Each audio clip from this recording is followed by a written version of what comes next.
Once again, good morning to everyone. Like in today's class, you know that is the continuation of sets chapter, and you know that we have completed what is sets, how to represent a set, what are different types of sets. Then we have seen operations using two or more than two sets. Operations means union, intersection, difference of two sets, symmetric difference, complement. So we have seen all these, operations in sets. In today's class, we will derive few formulas, and then after that, we will start the part like problem sums. We'll start problem sums today because problem sums is very important, right? So today we will try to finish this, and I want everyone to concentrate. First of all, we'll try to see the formula, the method to remember the formula. I'll show you the method using which you will never forget the formula. अगर मान लो तुम formula भूल भी जाओगे तो खुद भी तुम डिराइव कर पाओगे फॉर्मूला. एंड आज हम लोग फॉर्मूला को डिराइव कर सकते हैं because in the last class you all have seen the the operations, right? So write down the next topic.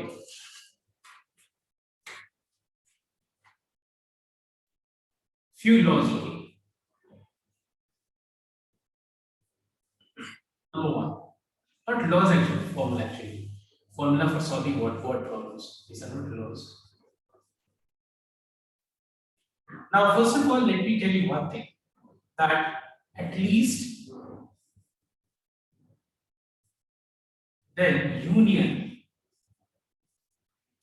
or all three are same thing. Now, why all these three are same thing? I'll tell you the reason for this. Because suppose मान लो there are three sports, okay?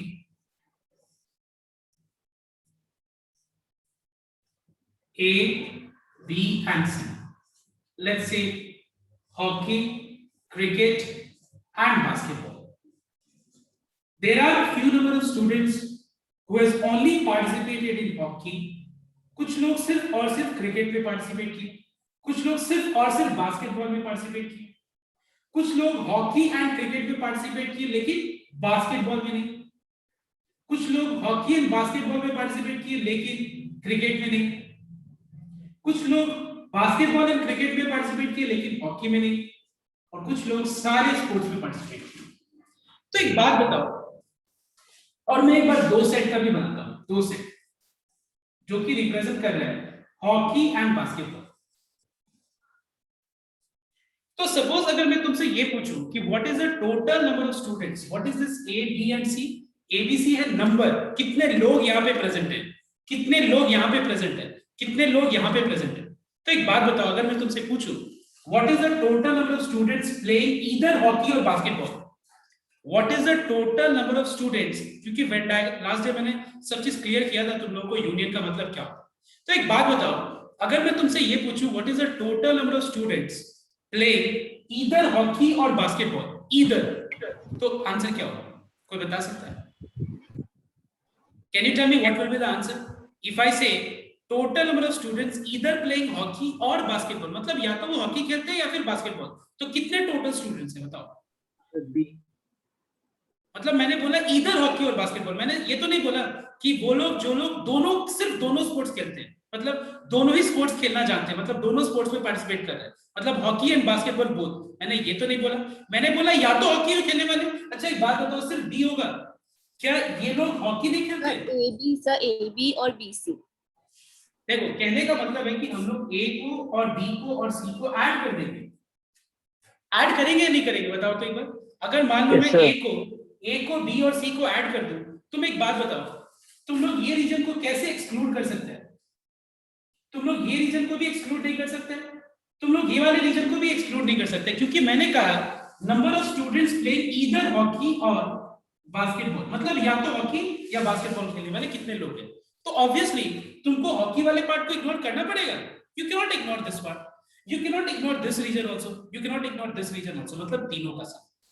अगर मैं ऐसे पूछूं what is the total number of students playing at least one of the games, can you tell me what is the meaning of at least one of the games? कम से कम एक game खेलने वाले कितने लोग हैं, मतलब मैं बोलना क्या चाह रहा हूं, आंसर छोड़ो पहले. Can you explain in your own words कि ये मैंने जो कहा तुमसे कि कम से कम एक स्पोर्ट्स खेलने वाले कितने लोग हैं यहाँ पे, मतलब मैं क्या जानना चाहता हूँ तुमसे, कोई बता सकता है मुझे अपने लैंग्वेज में? सर हॉकी या बास्केटबॉल में से कोई भी एक गेम जो खेलता है। मतलब एक से ज्यादा भी खेल सकते हैं सर। वेरी, ये देखो ये चीज ठीक है। देखो एक से ज्यादा भी, वेरी गुड। मतलब अगर मान लो मैं सपोज तुमसे ऐसे बोलूं, you are also correct Aakriti, you are not wrong, but अगर मैं ये बोलूं तुमसे कि तुमको सपोज तुम्हारे फ्रेंड का बर्थडे है और तुम्हारे फ्रेंड तुमको टोटल 5 चॉकलेट्स ऑफर कर रहे हैं, ठीक है, 5 चॉकलेट्स ऑफर कर रहे हैं टोटल, और ऐसे बोल रहे हैं please take at least once, take at least one, I mean not once, one. तो इसका मतलब क्या होता है बताओ? तो टेक एटलीस्ट वन का मतलब क्या होगा? मतलब तुमको वन तो लेना ही पड़ेगा, मतलब वन बिना लिए हुए तुमको वो छोड़ेगा नहीं तुम्हारा दोस्त। तुम 2 भी ले सकते हो तो भी वो कुछ नहीं बोलेगा, 3 भी ले सकते हैं तो भी कुछ नहीं बोलेगा, 4 ले सकते हैं तो भी कुछ नहीं बोलेगा, 5 ले सकते हैं तो भी कुछ नहीं बोलेगा। क्यों? क्योंकि उसने बोला, तुमसे कहा कि कम से कम आपको एक लेना ही है। तो कम से कम एक का मतलब क्या होता है? कम से कम का मतलब होता है उतना या उतना से ज्यादा, उतना तो होना ही पड़ेगा, वो तो मिनिमम है, लेकिन आगे भी आप बढ़ सकते, मतलब you can move ahead, you can go, उसके आगे भी ले सकते। But tell me what is the meaning of at most? At most मतलब ज्यादा से ज्यादा, ज्यादा से ज्यादा अगर मैं बोलूं, सपोज तुम्हारा फ्रेंड का बर्थडे और बोला तुमको 5 चॉकलेट लाके बोला, ज्यादा से ज्यादा तुम 4 लेना, ज्यादा से ज्यादा 3 लेना, 3 से ज्यादा मत लेना। ज्यादा से ज्यादा 3 बोल दिया मतलब तुम्हारे अंदर एक गुस्सा वाला भावना आ गया। क्या कैसे बोल दिया ज्यादा ज्यादा 3? एक बर्थडे और चॉकलेट लेके और बोल रहे ज्यादा ज्यादा 3 लेना, व्हाट इज दिस? नहीं लेंगे। ऐसा हो सकता है कि नहीं? बताओ मुझे एक बार, ऐसा फिर नहीं भी ले सकते हैं ना? एग्जैक्टली, तभी तो मैंने कहा तुम्हारे को एकदम ज्यादा ही अगर हर्ट कर गया कि तुम्हारा बर्थडे है, मैंने कुछ कहा नहीं और आके सीधा बोल रहा है ज्यादा ज्यादा 3 लेना। अरे ये क्या बात है?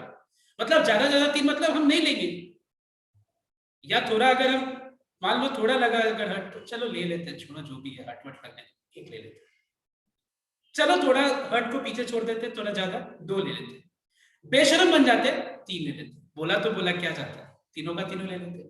So are you understanding what I am trying to say is at most का मतलब क्या हो गया? At most मतलब उससे ज्यादा नहीं हो सकता है। मतलब अगर मैंने कहा 5 लाके भी बोला कि ज्यादा ज्यादा 3 लेना, ज्यादा ज्यादा 3 लेना उठाना, उससे ज्यादा मत उठाना, मतलब तुम 3 ले सकते हो, 2 ले सकते हो, 1 ले सकते हो या नहीं भी ले सकते। बट अगर मैं ये बोलूं कि कम से कम 3 ले लेना, मतलब पूरा का पूरा अपॉर्चुनिटी दे दिया ना तुमको, खाली कर दो पूरा थाली, मतलब तुम 5 भी ले सकते हैं, 4 भी ले सकते हैं, 3 से नीचे नहीं ले सकते, बिकॉज 3 से नीचे लेने से वो ऑब्जेक्शन आएगा उसकी तरफ से। क्या कि तुमने 3 से नीचे कैसे लिया? तुमको तो मैंने कहा था कि 3 से नीचे नहीं लेने के लिए, कम से कम 3 लेने के लिए। So are you understanding my point? At least का मतलब क्या हुआ? एटलीस्ट मतलब कम से कम वो मिनिमम कंडीशन जो कहा गया वो तो सेटिस्फाई करना ही है, उससे ऊपर जा सकता। समझ में मेरी बात? तो अगर मैं तुमसे ये बोलूं कि कम से कम एक स्पोर्ट्स खेलने वाले, कम से कम स्पोर्ट्स खेलने वाले कितने लोग हैं, तो तुम सिर्फ हॉकी पे नहीं कंसंट्रेट करोगे, तुम एक पे कंसंट्रेट करोगे और एक पे ज्यादा, मतलब तुम्हारा फोकस होगा गिनने में, तुम्हारा फोकस होगा काउंटिंग करने में कि कितने लोग 1 या 2 खेलते हैं, कितने लोग एक स्पोर्ट्स या 2 स्पोर्ट्स खेलते हैं। तो बताओ तो यहाँ पे एग्जैक्टली एक स्पोर्ट्स खेलने वाले कितने लोग हैं? कोई बता सकते हैं मुझे यहाँ पे? A and C. Very good, absolutely correct. A plus C is the total number of students playing exactly, please note down यहाँ पे ये जो है exactly, only, at least, ये सब बहुत इंपॉर्टेंट है। यहाँ पे जो सेंटेंस है इसमें बहुत बड़ा मीनिंग होता है, याद रखना। तो अगर मैं ये बोलूं तो तुम्हारा आंसर क्या होगा? A plus. समझ में मेरे बात? एग्जैक्टली 1 स्पोर्ट्स खेलने वाले। समझ में मेरे बात? अगर मैं ये बोलूं एग्जैक्टली 2 स्पोर्ट्स खेलने वाले, The B. कम से कम एक स्पोर्ट्स खेलने वाले, The तीनों ABC. A plus very B good. plus C. It is A plus B plus. I hope it is clear to everyone with to these 2 sets. So what is the meaning of, tell me everyone, what is the meaning of when you are adding A, B and C, all 3? Don't you think that adding this region plus this region is called union of these 2 sets H and B? Don't you think? Last day we have done this only. या याद है तुमको Venn diagram में हम लोग ने ये चीज देखा था? Do you remember? Everyone tell me yes or no. Yes. Yes. Yes, sir. Right? अब बताओ नेक्स्ट। अब मैंने 3 सेट्स लिया, ठीक है, और मैंने 3 सेट्स में हर एक रीजन के अंदर मैंने जो जितने लोग भी खेलने वाले हैं, ठीक है, जितने लोग भी सिर्फ हॉकी खेलने वाले हैं वो भी मैंने लिख दिया, सिर्फ क्रिकेट सब मैंने लिख दिया। अब मैं ये बोलना नहीं चाहता, आई थिंक ये सब का मतलब पता है, ABCD ये सब वैल्यूज डिनोट करता है, 2 3 4 5 7 9 ऐसे कुछ करके डिनोट करता है। तो एक बात बताओ मुझे तुम लोग, अगर मैं तुमसे ये बोलूं कि कम से कम, सुनना एक बार, कम से कम what is the total number of students playing at least one of the games, at least one of the games मैंने जब बोल दिया तो तुम्हारा आंसर क्या होगा? कोई बता सकता है? Sir, सबका sum A plus D plus C. All. Correct, A plus B plus C, मतलब पूरा जी तक, मतलब हर एक रीजन को लेना है, क्योंकि ये रीजन क्या डिनोट करता है, ये रीजन और ये रीजन डिनोट करता है exactly playing one sports. Note down please, exactly playing one sports, मतलब एक से ज्यादा स्पोर्ट्स खेलने वाले ये लोग नहीं है। डी, ई और एफ क्या डिनोट करते हैं, exactly two sports. Do you agree everyone? Exactly two. Exactly two, क्योंकि डी के अंदर हॉकी और क्रिकेट तो है, लेकिन यहाँ पे बास्केटबॉल नहीं है। ई वो रीजन डिनोट करता है जहां पे हॉकी और बास्केटबॉल तो है, देखो यहाँ पे, लेकिन उसमें कटा हुआ कौन सा रीजन है, क्रिकेट। मतलब ये भी सिर्फ दो स्पोर्ट्स को ही खेलने वाले रीजन को डिनोट करते हैं, ये रीजन भी सिर्फ दो स्पोर्ट्स खेलने वाले को रिप्रेजेंट करते हैं, मतलब cricket and basketball. Are you getting my point everyone? देखो यहाँ से एक्चुअली हम डायरेक्ट फॉर्मूला नहीं देना चाहते हैं, हम यहाँ पे तुमको ये बताना चाहते हैं कि देखो अगर तुम्हारा फॉर्मूला क्लियर होगा तो तुमको कोई प्रॉब्लम नहीं होगा ये एक्सरसाइज वर्ड प्रॉब्लम से। फॉर्मूला रट लोगे तो बस कोई काम का नहीं होगा वो फॉर्मूला, समझ में मेरे बात? तो अब देखो एग्जैक्टली तीनों खेलने वाले कितने लोग जी, एटलीस्ट वन बोलो तो सबको ऐड कर दो। एटलीस्ट वन मतलब क्या हुआ, सबको ऐड करने का मतलब क्या हुआ, तीनों सेट्स का यूनियन ही तो हुआ ना, तो हम यूनियन निकालना चाहते हैं, राइट एवरीवन? और ये तो इस तरह से ये बोल सकते हैं फिलहाल कि एटलीस्ट का मतलब, यूनियन का मतलब, और का मतलब एक ही होता है। और मतलब ये या तो मतलब ये खेलो या वो खेलो, मतलब जो दोनों खेलने वाले वो भी तो हो। मतलब अगर मान लो सपोज मैं ये बोलूं कि ए, बी और सी तीन जन हैं, देयर आर 3 स्टूडेंट्स जो लोग हॉकी खेलते हैं। अगर मान लो बी, सी, डी, ई सिर्फ ये लोग क्रिकेट खेलते हैं, अगर मैं बोलूं सिर्फ हॉकी खेलने वाला लोग, तो किसका हाथ उठेगा? मतलब बी का उठेगा, सी का उठेगा। तो बी और सी क्रिकेट में तो क्या उसका हाथ नीचे होगा? नहीं। मतलब No, देखो sir. और का मतलब क्या हुआ, और का मतलब जो एक को भी सेटिस्फाई करे वो हो जाए, समझ में तो बात? तो याद रखना ये चीज कि और का मतलब, यूनियन का मतलब, एटलीस्ट का मतलब सेम होता है। तो अब हम लोग ये तो समझ लिए, यूनियन का मतलब, और का मतलब, एटलीस्ट का मतलब सेम होता है। अब नेक्स्ट नंबर 2, एंड का मतलब, and both they are same thing, and both. मतलब अगर मैं ये बोलूं तुमसे कि कितने लोग हॉकी एंड बास्केटबॉल दोनों खेलने वाले हैं, हॉकी एंड बास्केटबॉल दोनों खेलने वाले कितने लोग हैं, तो तुम्हारा आंसर क्या होगा यहाँ पे बताओ? B. सिर्फ बी होगा ना, क्योंकि बी वो है, बी वो नंबर ऑफ स्टूडेंट्स है, ये बी क्या डिनोट करता है, number of students play hockey and basketball both, both याद रखना। तो याद रखना एंड बोथ मतलब सेम होता है, एंड का मतलब जो सारे कंडीशन सेटिस्फाई करते हो। अगर मैं ये बोलूं कितने लोग हॉकी, बास्केटबॉल एंड क्रिकेट तीनों खेलते हैं, मतलब वो लोग जो लोग तीनों खेलने वाले हैं, तो तुम ए नहीं ले सकते हो, बी नहीं ले सकते हो, सी नहीं ले सकते हो, डी नहीं ले सकते हो, ई नहीं ले सकते हो, एफ नहीं ले सकते हो, क्योंकि सब में कहीं ना कहीं कुछ ना कुछ कमियां हैं। लेकिन ई, जी क्या डिनोट करता है, वो रीजन जो ऑलराउंडर है, मतलब जो सब कुछ खेल सकते हैं, हॉकी भी खेल सकते हैं, क्रिकेट भी खेल सकते हैं, बास्केटबॉल भी खेल सकते हैं, सारे स्पोर्ट्स खेल सकते हैं। मतलब ये वो लोग हैं जो लोग हर गेम में हाथ उठाएंगे, ये वो लोग हैं जो सिर्फ हॉकी का जब नाम आएगा तब हाथ उठाएंगे, ये वो लोग हैं इसके अंदर जो लोग प्रेजेंट है, जिनको उसमें मैंने रखा है, ठीक है, और काउंट करके उनका वैल्यू बी है, मतलब कितने लोग हैं यहाँ पे, बी नंबर ऑफ लोग हैं, तो बी मतलब 5, 6 कुछ भी इतने लोग हैं, तो वो लोग कब हाथ उठाएंगे, जब उन लोग का बारी आएगा। क्रिकेट खेलने वाले कौन लोग हैं, हाथ उठाएंगे, सिर्फ क्रिकेट खेलने वाले हैं, not any other game, I am sorry, सिर्फ क्रिकेट खेलने वाले but not any other game, तो ये उठाएंगे। सिर्फ हॉकी खेलने वाले बट नो अदर गेम, तो ये उठाएंगे।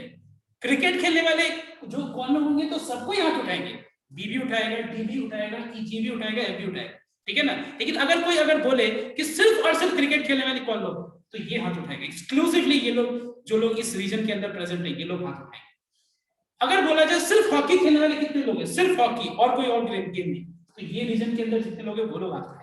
अगर मैं सिर्फ बोल दूं हॉकी, तब तो मैंने जो बोला वो मैं गलत बोला, मैं रेक्टिफाई कर रहा हूँ, हॉकी तभी पूरा लोग हाथ उठाएंगे, इसके अंदर ये पूरा सर्कल के अंदर जितने लोग हैं वो लोग हाथ उठाएंगे। Similarly for cricket, for basketball, I hope point is clear everyone. तो एंड का मतलब वो एक्सक्लूसिवली जितने मैं कंडीशंस बोल रहा हूँ वो सब कंडीशन सेटिस्फाई करेंगे, तब जाके मैं बोलूंगा कि एंड का मतलब इंटरसेक्शन भी होता है, क्योंकि इंटरसेक्ट मतलब ये भी वो भी, दोनों कर रहे हो चीज, या तीन है तो तीनों कर रहे हो चीज, समझ में मेरी बात everyone? Yes, I hope it is clear to everyone. Now let us derive, I mean, see the formulas.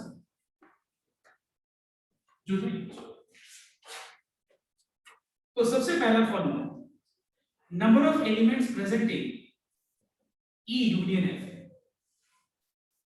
अगर मान लो दो सेट है ई और F, number of elements present in E union F. तो फिर हम क्या करेंगे, हम लेंगे n ऑफ e। देखो एक बार ध्यान दो, मैं ले लूंगा n ऑफ e, ठीक है। n ऑफ e जब मैंने लिया तो पता है दो रीजन में मैंने टिक कर दिया। देखो यहाँ 1 2, क्यों मैंने ये दो रीजन को टिक किया, क्योंकि number of elements present in e लिया मैंने, तो पता है मैंने कौन कौन से रीजन का एलिमेंट्स को मैंने काउंट कर दिया। मैंने इस रीजन का एलिमेंट्स को काउंट किया, इस रीजन का भी एलिमेंट को काउंट किया, वहां पे नहीं, right everyone. Plus n of f, because union का कांसेप्ट तो क्लियर है। n ऑफ f जब मैं करूंगा तो मैं इस रीजन को भी टिक कर दिया, इस वाले रीजन को भी टिक कर दिया। एक बात बताओ, अगर मैं यहां तक रुक गया तो मेरा आंसर ये सही देगा या गलत देगा, बताओ। अगर मैं n ऑफ e को मैंने ऐड कर लिया और फिर n ऑफ f को ऐड कर लिया, तो मेरा आंसर जो यूनियन का है वो सही होगा या गलत होगा? Look at the Venn diagram. गलत होगा सर, सर गलत क्यों गलत होगा बताओ? बिकॉज जो बीच वाला पार्ट है वो डबल बार आ गया। Correct, very good. ये देखो मैंने टिक से इसीलिए बताया कि तुमको दिख रहा है कि इस रीजन का मैंने वैल्यूज को दो बार ऐड कर लिया, तो मुझे एक बार उसको हटाना पड़ेगा। क्रॉस कर दिया, एक बार क्रॉस कर दिया, मतलब मुझे क्या माइनस करना पड़ेगा, कोई बता सकता है? लास्ट डे वेन इंटरसेक्शन है। Yes, it is one of intersection. अपने अपने कॉपी में देख के बताओ। लास्ट डे मैंने बताया था कि इस रीजन का मतलब होता है intersection. Alright everyone, is this clear, this formula everyone? कोई दिक्कत किसी को? अब देखो दूसरा, तो कहने का मतलब है, पता है ये कोई फॉर्मूला नहीं है, ये अपना लॉजिक क्लियर होने से हम लोग लॉजिक क्लियर कर रहे हैं। कोई हार्ड एंड फास्ट में कोई फॉर्मूला नहीं होता, वेन डायग्राम ये सब कोई इसलिए ये फॉर्मूला, ये रट्टा मार लो ऐसे फॉर्मूला बन गया, ऐसा तो नहीं होता है। क्यों? क्योंकि हम ऐसे भी तो बोल सकते हैं। देखो एक बार, क्या मैं ऐसे नहीं बोल सकता हूं? देखो एक बार ध्यान से, ये वाला रीजन, ये वाला रीजन, ये वाला रीजन, इस रीजन को क्या कहते हैं बताओ? याद है लास्ट में मैंने बताया था? आई थिंक आप थोड़ा देख लीजिए, इस रीजन को क्या कहते हैं बताओ तो? E माइनस है। इस रीजन को क्या कहते हैं? You remember this? और इस वाले रीजन को क्या कहते हैं बताओ? इंटरसेक्शन। तो क्या हम ऐसे नहीं बोल सकते? It is number of elements present in this region plus number of elements present in this region, this one, plus number of elements present in this region, that is n of f minus e. Everyone tell me, क्या समझ में आया या नहीं आया बताओ? Yes sir. Clear हो? तो वही मैं बताना क्या चाह रहा हूं, पता है कि कोई तुम्हारा फॉर्मूला नहीं, ये हम लोग एक्चुअली कांसेप्ट्स को समझ रहे हैं कि देखो ये निकालने के लिए क्या क्या कर सकते हैं ये सब चीजें। अब सिचुएशन क्या होगा उसके हिसाब से तुमको फॉर्मूला यूज करना होगा। तो फॉर्मूला को समझो, लेकिन क्या यूज करना होगा डिपेंड करता है समझो। Next number 2। अब बताओ यहां से मुझे अगर इंटरसेक्शन का फॉर्मूला को डिराइव करना हो तो सिंपल सा बात, इसको लेफ्ट में ले लो और इसको राइट में ले लो, तो बन गया फॉर्मूला इंटरसेक्शन का। इंटरसेक्शन का फॉर्मूला के लिए कुछ करना नहीं। Next number 3, who can tell me what will be n of e minus f? देखो ये अगर मैं क्वेश्चन पूछूंगा तो तुम्हारे दिमाग में जरूर ये आएगा बात कि मैं पूछ क्या रहा हूं, मैं e माइनस f मतलब तो मुझे दिख ही रहा है कि ये रीजन का निकालना है मुझे, ये वाले रीजन का। तो ये रीजन का कैसे निकालेंगे? अगर मैं लिखूंगा n ऑफ e तभी तो तुम बोल पाओगे क्या होगा। अगर मैं बोलूं n ऑफ e तो बताओ तो उसमें क्या सबट्रैक्ट करना चाहिए? क्या सबट्रैक्ट करना चाहिए? ई इंटरसेक्शन है। N of f।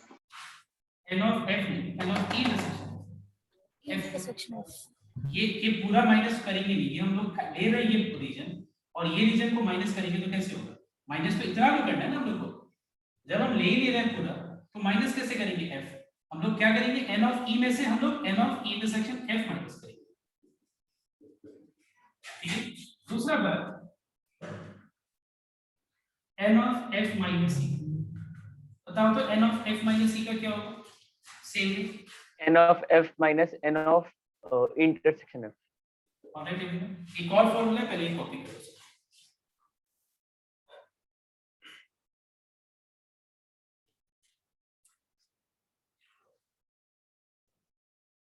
Now suppose we have got 3 sets, okay?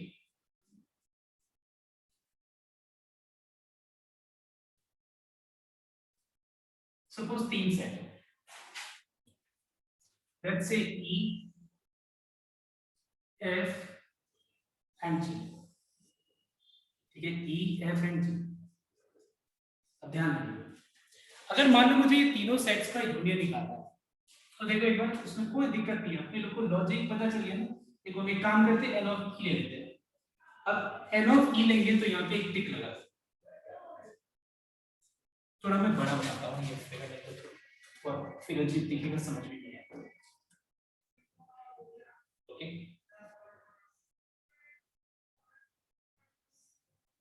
Okay, now see, so we have got A, E, F and G, E, F and G। Now see, तो जब मैंने n of e लिया तो बताओ तो कौन कौन से रीजन को हम टिक करेंगे। मैंने ये रीजन को लिया, ये वाले रीजन को, ये वाला रीजन को और ये वाला रीजन को। समझ में आया बात? अब देखो नेक्स्ट, अब मैंने n ऑफ f लिया, ये हो गया, ये हो गया, ये हो गया, ये हो गया। अब मैंने n ऑफ g लिया, ठीक है, n ऑफ g। तो जब हम n ऑफ g लेंगे तो कौन से रीजन को टिक करेंगे। n ऑफ g का मतलब हो गया ये और ये, ठीक है। ध्यान समझ में, देखो बट बात को समझो ध्यान से, ठीक है, हो गया। तो अब देखो क्या करें, अब हम क्या करेंगे, देखो इस रीजन को एक बार माइनस करेंगे। कोई बता सकते हैं इस रीजन को माइनस करने का मतलब ये कौन सा रीजन है, कौन से दो चीज का कॉमन रीजन है बताओ। वेरी गुड, E और F का ये इंटरसेक्शन पोर्शन है, कॉमन पोर्शन है। एक बात बताओ, जब हम माइनस करेंगे तो कौन सा रीजन एक एक बार माइनस हो, ये और ये। चाहिए भी तो नहीं ना, तुम खुद सोचो एक बार, क्या ये मुझे चाहिए। हम क्या, एक बात बताओ, जब हम दो चीज का यूनियन करते हैं तो क्या हम दोनों जगह जो एलिमेंट्स रिपीट होता है क्या उसको हम दो बार लिखते हैं और दो बार काउंट करते हैं क्या, हम उसको नहीं करते ना, तो हम यहाँ क्यों करेंगे। ठीक है, अब देखो तो यहाँ पे मैंने क्या किया, n of e intersection f कर दिया। अब हम क्या करेंगे, इस रीजन का e और f का इस पोर्शन को माइनस कर देंगे। जब मैं इस पोर्शन को माइनस करूंगा तो एक बार ये चला जाएगा और एक बार ये चला जाएगा, ठीक है, E और G का। अब जब मैं इसको और इसको माइनस करूंगा, एक बार ये चला जाएगा, एक बार ये चला जाएगा। लेकिन एक बात देखो तुम लोग, सब चीज ठीक चला गया सर। करेक्ट, वेरी गुड, सब कुछ ठीक हो गया, लेकिन गड़बड़ एक कर दिया। क्या बताया, पूरा ये तो खाली कर दिया। देखो सब कुछ ठीक है, सब एक एक बार ठीक है, एक बार एक बार एक बार एक बार एक बार एक, लेकिन इसको मैंने पूरा खाली कर दिया। बात समझ में, मैं क्या बोल रहा हूं मैं। Are you getting my point everyone? Clear? Please tell me everyone. तो मुझे यहाँ क्या ऐड करना चाहिए बताओ, तो इसमें क्या ऐड करना चाहिए sir n of e intersection g intersection f। Very good. अच्छा बताओ तो एक बार, अब तुमको एक बात बताओ, इसमें कोई भी तुमको याद करने का कुछ भी है, कॉपी करके। No sir. I don't think there is anything here to learn. So last में मैंने ये जो ऐड किया, मैंने ये लास्ट में ये वाला ऐड किस लिए किया तुमको समझना पड़ेगा। ऐड इसके कारण मैं यहाँ पे क्वेश्चन मार्क लगा दिया, ठीक है, यहाँ पे मैं क्वेश्चन मार्क लगा दिया, समझ जाना, ठीक है। ये क्वेश्चन मार्क से क्लियर होगा, नहीं तो फिर अगर हम वहां पे एक और टिक दे देंगे ना, क्लियर नहीं होगा। ऐड चलिए कॉपी करो, नो एवरीवन नोट डाउन। देखो मैंने जो अभी व्हाट्सएप किया, we are going to follow this, right. So everyone note down the first question. So these questions are very very easy, nothing here in this question. Actually बताओ तो इस समय कुछ है, अभी जैसे हम लोगों ने इस फॉर्मूला को डिराइव किया, n ऑफ a दिया हुआ है 37, n ऑफ b दिया हुआ है 26 और n of a union b दिया हुआ है 51, और अपने लोगों को निकालना है n of a intersection b। कोई बताओ तो इसमें कुछ है, सब में कुछ भी नहीं। सी डॉट हम लोगों को फॉर्मूला नंबर 2 अप्लाई करना चाहिए। n of a intersection b is n of a plus n of b minus n of a intersection b, ये फॉर्मूला। n of a क्या है 37, n of b क्या है 26, n of a union b क्या है sorry 51। So what is 63 minus 51? 12 is the answer. Alright everyone, समझ में सबको कोई वाला क्या समझने का ही है। एक काम करो, क्योंकि फॉर्मूला तो क्लियर है, एक काम करो तुम लोग अभी सम number, just do sum number 3 and then we will start word problems from number 5। हरी जल्दी करो।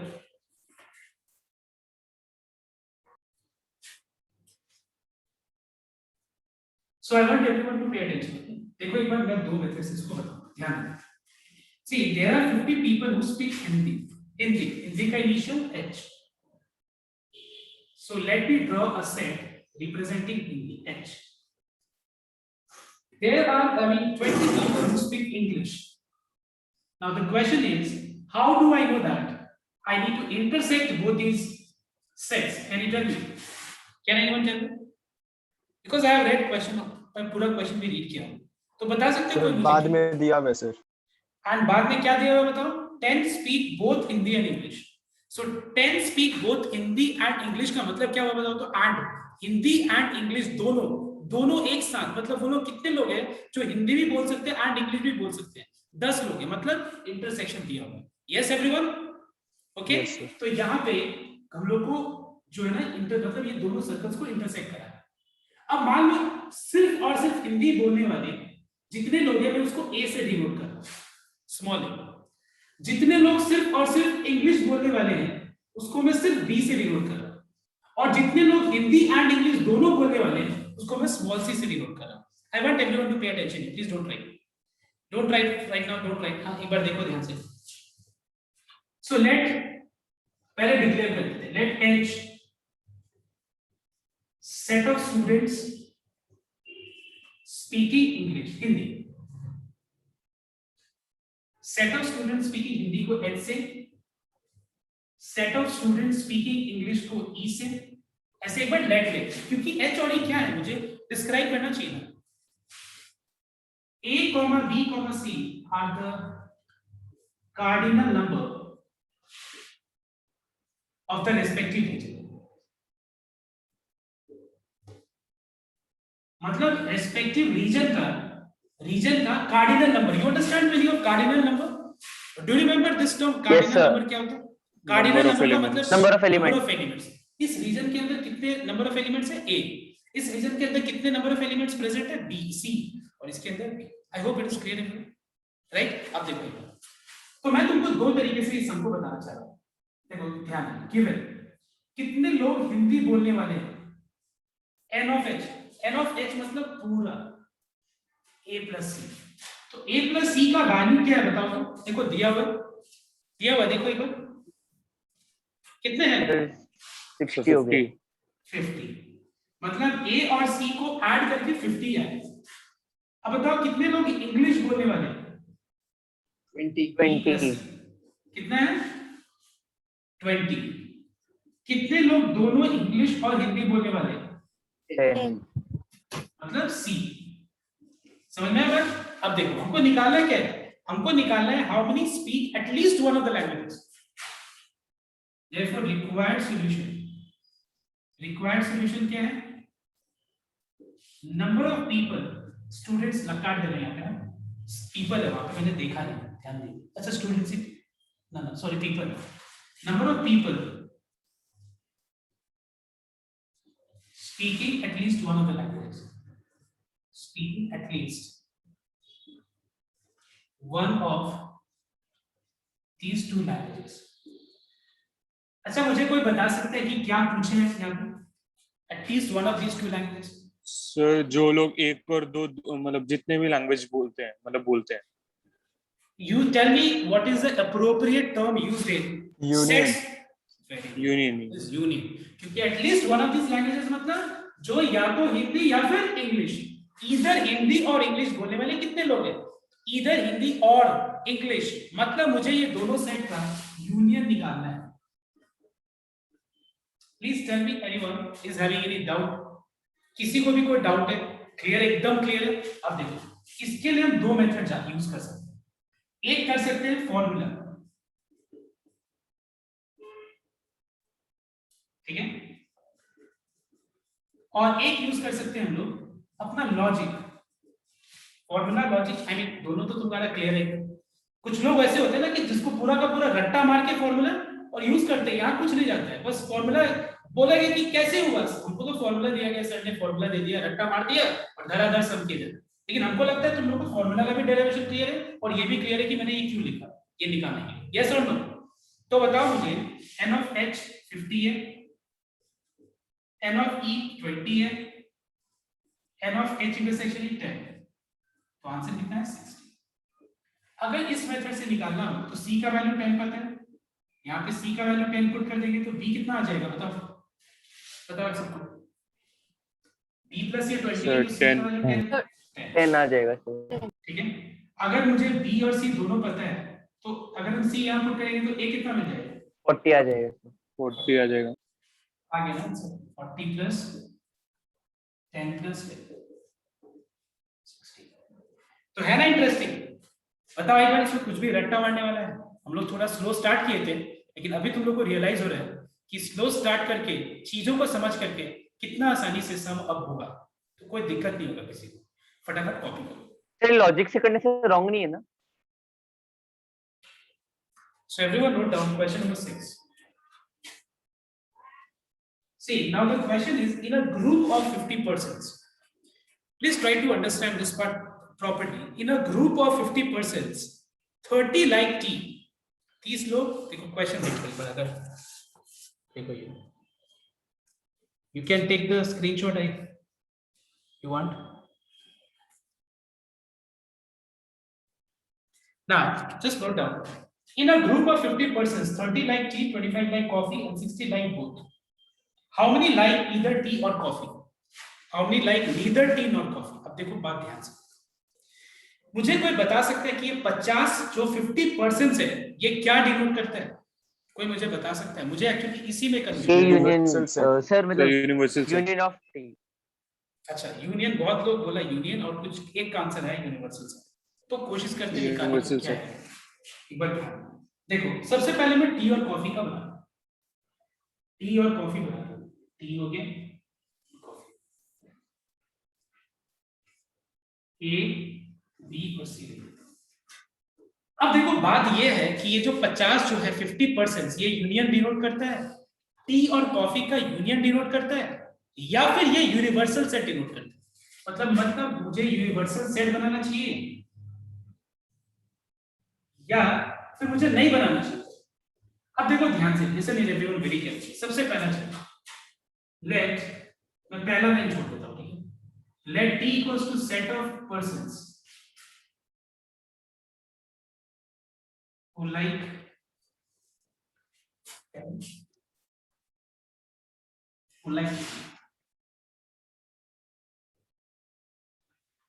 C equals to set of persons who like coffee. ABC are the cardinal number of respective region. You just write this. अब देखो, what are the things given to us? हम लोग को दिया हुआ है number of people who like T. T मतलब ए plus B. कितने लोग हैं जो टी लाइक करते हैं बताओ तो?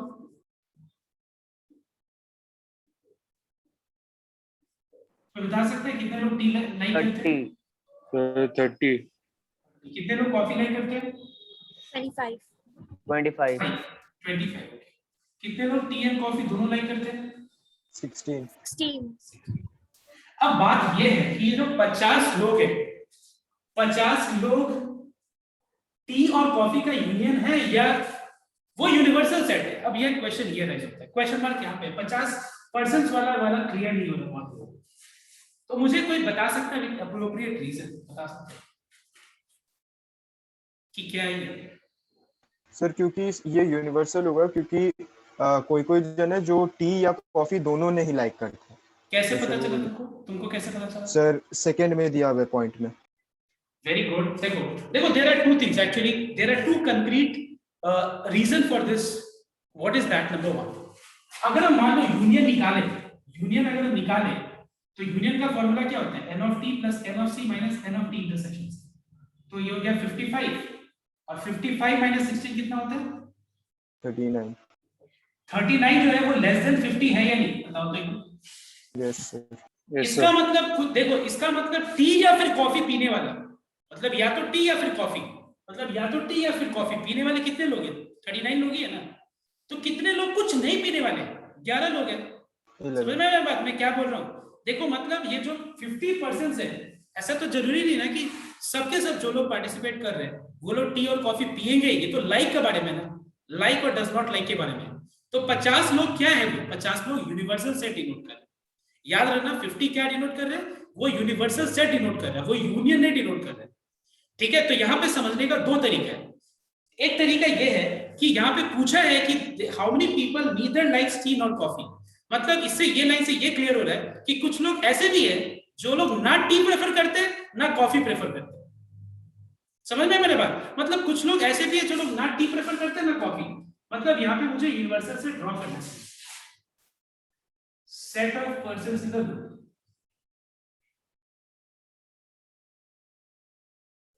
Okay, which is 50. ओके, तो अब अगर हमको पहला वाला पॉइंट पूछा जा रहा है कि number of persons who likes either tea और coffee, number of persons who like either tea और कॉफी, तो फिर हम या तो टी और कॉफी का यूनियन निकाल दें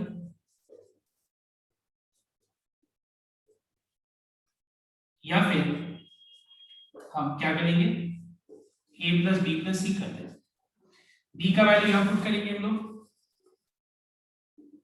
तो c क्या आ जाएगा 9, और अगर हम b का वैल्यू यहां पुट करें तो c के a क्या मिल जाएगा 40,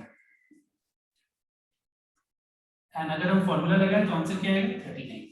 ठीक है, n of t n of c minus n of t intersection c, और यहां पे इसके तरीके से करें तो भी आंसर तो उतना ही आ रहा है। ये हो गया पहला वाला आंसर। अब देखो next answer, neither T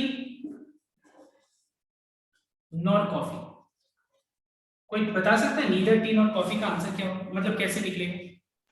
n of So u number minus of u by n of number of elements in the universal set u minus union c. Union से 50 minus 39, that is answer. Alright, पूरा में से इतना को हटा दो, इसके बाहर कितने लोग क्या रखो? कोई किसी को दिक्कत हो सम? sir. After you have completed copying this sum, everyone try number 7. Everyone listen here. We just keep it together and listen here, everyone. पहले मेरी बात सुन लो. I'll be sharing one more video right today, where you have only the questions. The concept is over. If you want कि आगे का सब कुछ complete कर ले, तो मैं एक वीडियो भेज रहा हूँ. उस वीडियो को देखना. उसमें 2 या 3 इसके आगे पता है 2 या 3 ही डाउट आएगा, आपको पता है. वो बस देख लेना, हो जाएगा, उसके सारा सेंस कंप्लीट कर लेना। Alright everyone, so I am just ending today's class.